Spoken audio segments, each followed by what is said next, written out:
Hey guys, welcome to Zach's Hobbies. Thanks for sticking it through with me during the long overdue video. So here is what we have. So we finally got a nice looking ship.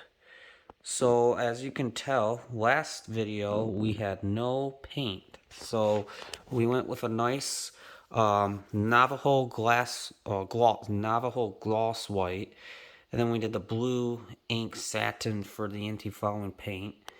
And yeah, turned out really good. There was quite a bit of going back and forth. We had a little issue with the paint viscosity coming out really thick, and unfortunately, that kind of threw a monkey wrench in the whole entire paint process. So both layers were completely thinned down to just the primer.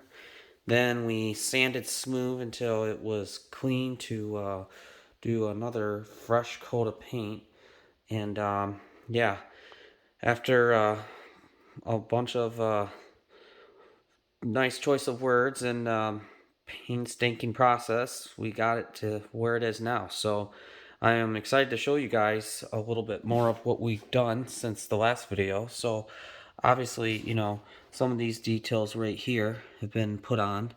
Um, there's the anchors. Now, um, I had a few comments made in on a group on Facebook that they're not hanging right.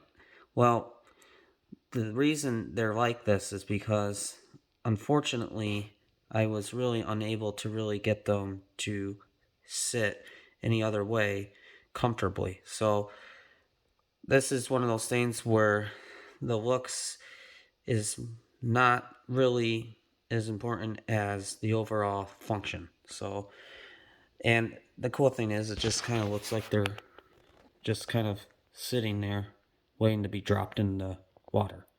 So this part right here was also not super fun to do. This aluminum wire was very hard to form this into this shape without having a lot of creases, and you can still see that there are some creases in there, but for the most part I made a very conscious effort of trying to keep it as clean as possible. Now unfortunately some of the setting of the you know glue didn't quite turn out as pretty as I hope, so I gotta still probably do some touching up there, but that's nothing that really needs to be done at this point. um, I also, what I did was on the freighter, the Dumas freighter kit, I had some leftover pieces of the steps. And so what I did was I took these and I cut them down so they were flush with the pulpit deck here. And this just adds a little extra attention to detail. And seen some guys that have kind of done similar things, and I said, you know what? I think that's a good opportunity to use for this boat. So then we'll move on to the cabin. So this also was another fun thing to do.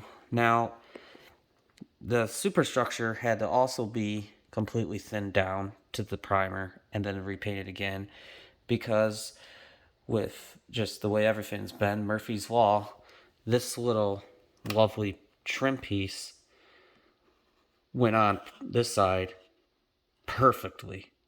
I mean, it, sits on there pretty flush. So the other side naturally should go on just fine. Well, unfortunately, it was a day where luck was not on my side, and it landed completely crooked along the side of the other side. So, unfortunately, because this set so quickly, it ripped off the finish. So that's where we had to completely thin the whole thing down on both sides. I just wanted to be consistent, so I thinned everything down. Long story short, we got here. So I am very relieved, very happy.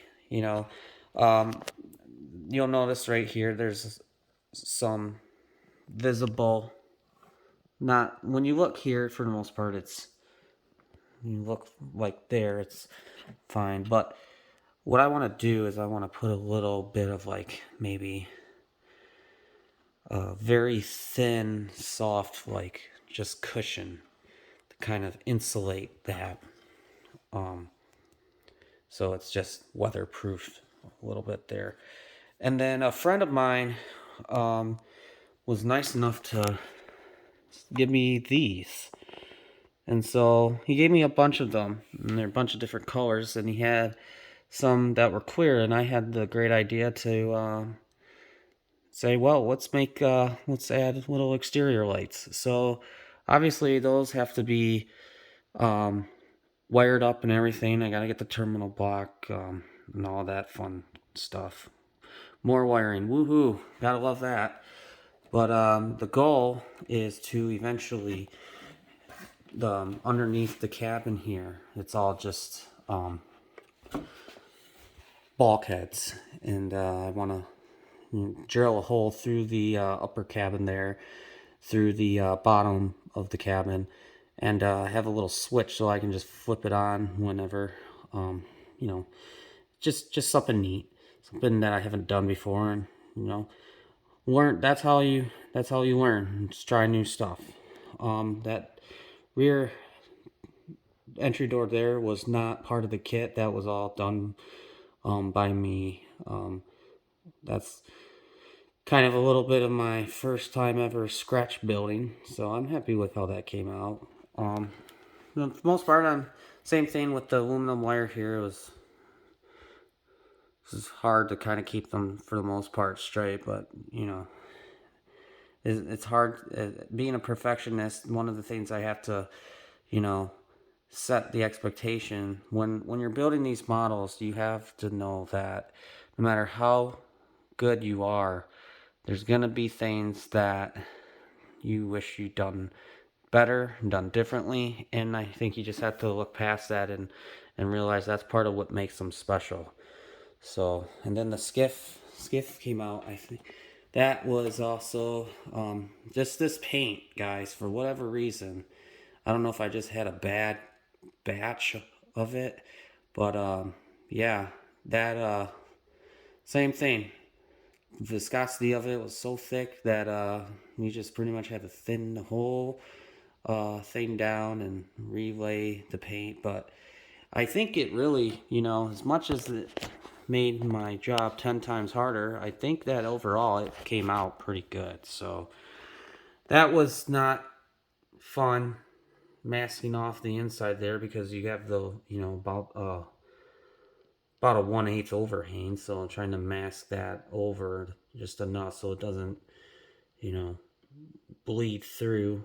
We still had a little bit of bleeding through there, but I was, you know what, I was like, I hate saying good enough, but on this certain situation, I wasn't about to be any more picky than I already was. So that's pretty much there. Then we get to the funnel. The funnel still, this isn't the final finish. Still a little bit of thinning down I need to do, and then I think I'm gonna do a little bit more touching up there. And I just noticed a little bit on the sides here. Could, who knows? I mean, there's a certain point where you just have to accept that it is what it is and move on. But and then these little guys right here, those are fun.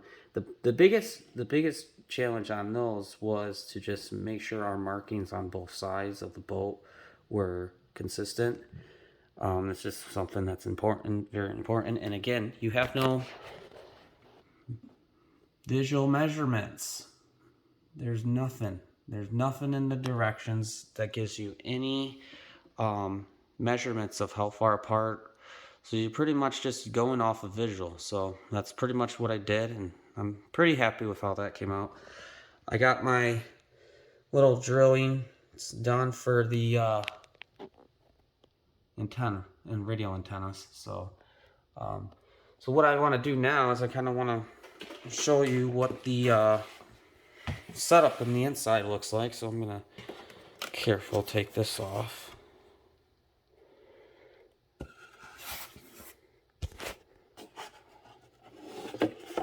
And the nice thing about this boat is when everything goes together, it's pretty user friendly in removing everything. So obviously, nothing pretty, but the main thing is for the most part, it should be waterproof. This has all been laid inside with resin. I did. I went over 2 times with it just to make sure if I missed any on the first coat, I was able to get it on the second. So here's our setup. Our power plant, we just went with the 6-volt Dumas 2004 is the part number, and this motor is what I have in my freighter, and that is a powerful motor. My freighter is fully ballast, everything in the water, the boat itself, full weight, about 18.5 pounds, and this thing pushes it with no problem. So this thing produces about 10,000 RPMs. A lot of guys out there will use their brushless motors, but let me tell you something. In these kind of boats, that speed is not what you are going after. You're going for torque, and with these boats, with the weight and everything, you need torque, and that's what this motor does. And they're expensive. This one's about $90, but this thing is a tank. I highly recommend it. And here are my batteries. So these, it only is going to at a time run on just one 6-volt, but I have an extra one in here that I will keep charged, and what that will allow is just a counterbalance for the motor to compensate for the motor on this side. And then as you can see, I have my motor mount. Now the kit does not tell you anything as far as what you need to do for a motor mount. It pretty much right here is all you really have, and it's just a couple steps, and it just says make motor mount. So you pretty much got to use, this is again guys where you got to kind of use that ingenuity of getting a little creative and have fun with it. Make it yours. That's the cool thing is there's no way anybody's going to tell you it's wrong as long as it works. So, and the biggest thing is you want to make sure it's strong.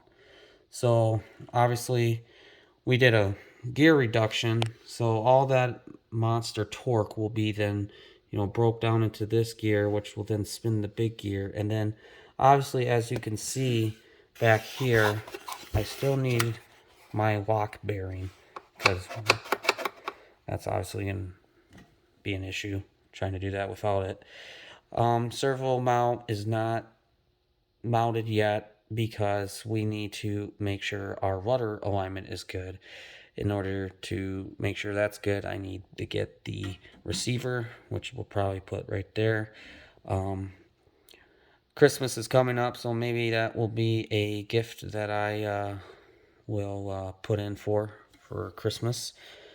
And then I think that's pretty much it on the inside that I want to show.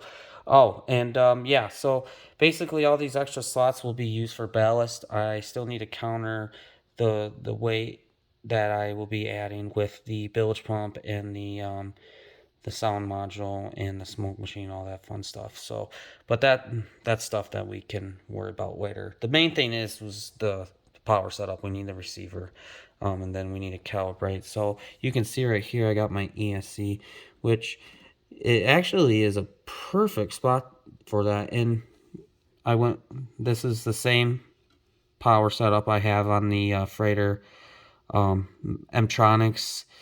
I absolutely am a huge fan of. They're great. They're waterproof. I mean, they're expensive, but you know what? You get what you pay for. So, and then I should have mentioned this when I was showing you the servo. This is also what I use in the freighter too. Now, part of the reason why a lot of these electronics are the same ones that I use in the freighter is because they're both big boats. So this servo has got metal gears.